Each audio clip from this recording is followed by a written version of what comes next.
పరువు ప్రతిష్ట పరీక్ష రెఫరెండం కాకపోయినా సరే వరంగల్ నల్లగొండ ఖమ్మం గ్రాడ్యుయేట్ ఎమ్మెల్సీ ఎన్నిక ప్రధాన పార్టీలకు ప్రతిష్టగా మారింది. పవర్కు తగ్గట్టుగా హిట్ కొట్టాలని కాంగ్రెస్ సిట్టింగ్ సీట్ని చేజిక్చుకొని కాంగ్రెస్ నిరుకున పెట్టాలని బీఆర్ఎస్, ఇక ఫ్యూచర్ పాలిటిక్స్కి నిచ్చెనగా పెద్దల సభలో పాగా వేయాలని బీజేపీ, ఇలా మూడు పార్టీలు వ్యూహాలకు పదును పెడుతున్నాయి. పరువు ప్రతిష్ట పరీక్షలా మారిన ఎమ్మెల్సీ ఎన్నికల్లో మరి గెలుపు పిలుపు ఎవరికి అందుతుంది? దక్షిణ తెలంగాణలో పట్టభద్రుల తీర్పు ఎవరి వైపు ఉండబోతోంది?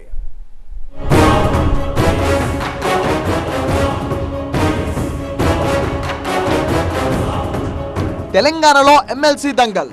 వరంగల్ ఖమ్మం నల్గొండ పట్టభద్రుల ఎమ్మెల్సీ స్థానాన్ని చేజెక్కించుకోవడానికి ఇప్పుడు ప్రధాన పార్టీలు పోటీ పడుతున్నాయి. కాంగ్రెస్ నుంచి చింతపండు నవీన్, బీఆర్ఎస్ అభ్యర్థిగా రాకేష్ రెడ్డి, బీజేపీ నుంచి ప్రేమేందర్ రెడ్డి బరిలో ఉన్నారు. మరి ఈ ముగ్గురులో గెలుపెవరిది? పెద్దల సభలో పైచేయి సాధించేదెవరు?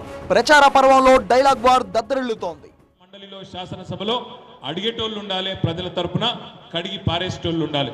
అక్కడ శాసన మండలిలో ఉండేది బాకా ఊదేటోళ్ళు ఉండొద్దు. ప్రభుత్వం బాజా బజాయించి ప్రజలకు ఇచ్చిన మాట నిలబెట్టుకునే విధంగా గొంతు విప్పే రాకేష్ రెడ్డి గారికి అవకాశం ఇవ్వండి.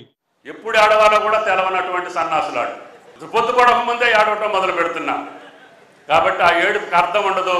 మీ యొక్క తరపున మీ గొంతుకై మాట్లాడేటటువంటి మల్లన్న గారిని మనం అత్యధిక మెజారిటీతో గెలిపించాలని చెప్పి మీకు విజ్ఞప్తి చేస్తున్నాం. మీరు నిరుద్యోగ యువకులని గ్రాడ్యుయేట్స్ని ఓట్లు అడిగే ముందు మీరు 4,000 రూపాయలు క్లియర్ చేస్తే తప్ప మీకు ఏం ముఖం పెట్టుకొని వస్తారు అని చెప్పి ఇవాళ వాళ్ళ తరఫున డిమాండ్ చేస్తా ఉన్నా. అది సంగతి. వరంగల్ నల్గొండ ఖమ్మం గ్రాడ్యుయేట్ ఎమ్మెల్సీ ఎన్నికలపై బీఆర్ఎస్, కాంగ్రెస్, బీజేపీ ఈ మూడు పార్టీలు ఫుల్ గా ఫోకస్ పెట్టాయి. ఎలాగైనా గెలవాలి అన్న లక్ష్యంతో అభ్యర్థులకు మద్దతుగా ప్రచారాన్ని హోరెత్తిస్తున్నాయి పార్టీలు. తమ పార్టీ మద్దతిచ్చిన అభ్యర్థిని గెలిపించాలంటూ పట్టభద్రులను ప్రసన్నం చేసుకుంటున్నారు నేతలు. మరి పట్టభద్రుల మన్ కీ బాత్ ఏంటి? ఈ ఎమ్మెల్సీ ఎన్నికల ఫలితాన్ని ప్రభావితం చేయడంలో ఖమ్మం నల్గొండ పట్టభద్రులే కీలకం. దక్షిణ తెలంగాణ వేవ్ ఎటువైపు? అది ఎవరి వైపు? మార్పు నినాదంతో అధికారాన్ని చేజిక్కించుకున్న కాంగ్రెస్ పార్లమెంట్ ఎన్నికల ప్రచారంలోనూ తన మార్క్ చాటుకుంది. డబుల్ డిజిట్ పక్కా అనే ధీమా వ్యక్తం చేస్తోంది కాంగ్రెస్ పార్టీ. పవర్ మోడ్ లో ఉన్న కాంగ్రెస్ కు ఇప్పుడు వరంగల్ ఖమ్మం నల్గొండ గ్రాడ్యుయేట్ ఎమ్మెల్సీ ఎన్నిక అత్యంత కీలకంగా మారింది. ఒక రకంగా చెప్పాలంటే విపక్షాల ఆరోపణల క్రమంలో ఈ ఎన్నిక అధికార పార్టీకి ఓ పరీక్ష అనే చెప్పాలి. అందుకే దక్షిణ తెలంగాణపై ఫోకస్ పెట్టింది కాంగ్రెస్. ముఖ్యంగా ఖమ్మం నల్గొండ పట్టభద్రులను ప్రసన్నం చేసుకునే బాధ్యతను మంత్రులకు అప్పగించారు సీఎం రేవంత్ రెడ్డి. నల్గొండలో కోమటిరెడ్డి, ఉత్తమ్ కుమార్ రెడ్డి, ఖమ్మంలో పొంగులేటి శ్రీనివాసరెడ్డి, తుమ్మల నాగేశ్వరరావు, వరంగల్లో కొండా సురేఖ, సీతక్క, మొత్తంగా 6 మంత్రులు రంగంలోకి దిగారు. అసెంబ్లీ ఎన్నికల తరహాలో ఈ ఎమ్మెల్సీ ఎన్నికల్లో కూడా పట్టభద్రులు కాంగ్రెస్ వైపే ఉన్నారు అని చాటుకునేలా వ్యూహాలను పదును పెడుతోంది కాంగ్రెస్ పార్టీ.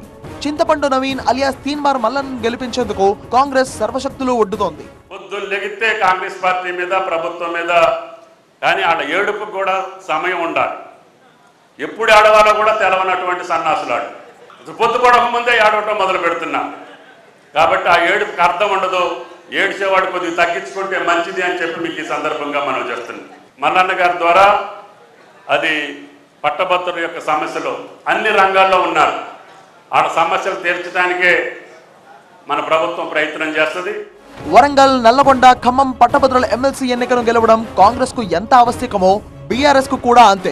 అసలు ఈ ఎన్నిక వచ్చిందే పల్లా రాజేశ్వర్ రెడ్డి రాజీనామాతో. ఆయన జనగామ ఎమ్మెల్యేగా గెలుపొందడంతో ఎమ్మెల్సీ పదవికి రాజీనామా చేశారు. సో సిట్టింగ్ స్థానాన్ని కాపాడుకోవడం కోసం బీఆర్ఎస్ కు స్ట్రాటజీ ఇష్యూగా మారింది. కేటీఆర్, హరీష్ రావు సహా ఆ పార్టీ ముఖ్య నేతలంతా ఈ ఎన్నికపై దృష్టి సారించారు. రేవంత్ సర్కార్ 6 గ్యారెంటీల హామీల అమల్లో విఫలమైందని, ప్రజలందరూ మళ్లీ బీఆర్ఎస్ ని కావాలని కోరుకుంటున్నారని కేటీఆర్ పదే పదే చెప్తున్నారు. పట్టభద్రుల ఎమ్మెల్సీ ఎన్నికల్లో విజయం సాధించడం ద్వారా తమ మాట నిజం అనే సంకేతాలు ఇవ్వాలని గట్టిగా భావిస్తోంది బీఆర్ఎస్ పార్టీ. ఓవైపు కాంగ్రెస్ పై ఎదురుదాడి చేస్తూ మరోవైపు తమ అభ్యర్థిని గెలిపించుకునేలా పావులు కదుపుతోంది బీఆర్ఎస్ పార్టీ. ఇక్కడ ఉండే వెంకటరెడ్డి, ఉత్తమ్ కుమార్ రెడ్డి, మిగతా మిత్రులు ఎవరైతున్నారో వాళ్ళు కూడా ఆలోచించుకోవాలి. ఇట్లాంటి చీటర్లకు, బ్లాక్ మెయిలర్లకు సపోర్ట్ చేస్తే రేపు మీకే ఎసరు పెడతాడనే మాట కూడా వారికి కూడా నేను విజ్ఞప్తి చేస్తా ఉన్నా. 56 క్రిమినల్ కేసులు ఎదుర్కొంటున్న వాళ్ళను ఏ రకంగా కాంగ్రెస్ పార్టీ అభ్యర్థిగా ప్రకటించిందో కూడా ఆలోచించాలి. దొడ్డుబడ్లకు మేము బోనస్ ఇయ్యం కానీ సన్నబడ్లకు ఇస్తామని చెప్పి సన్నాయి నొక్కులు నొక్కుతున్న సన్నాసి కాంగ్రెస్ ప్రభుత్వానికి బుద్ధి చెప్పాలి అంటే గ్రాడ్యుయేట్లు దయచేసి 27 తారీఖు నాడు గొంతు విప్పాలే, తప్పకుండా మీ తీర్పునియాలే. మరోవైపు అసెంబ్లీ ఎన్నికల్లో గ్రాఫ్ పెంచుకున్న బీజేపీ ఈసారి ఎంపీ స్థానాలపై గట్టిగానే గురిపెట్టింది. అంతేకాదు తెలంగాణ భవిష్యత్ రాజకీయం బీజేపీదే అంటున్నారు ఆ పార్టీ నేతలు.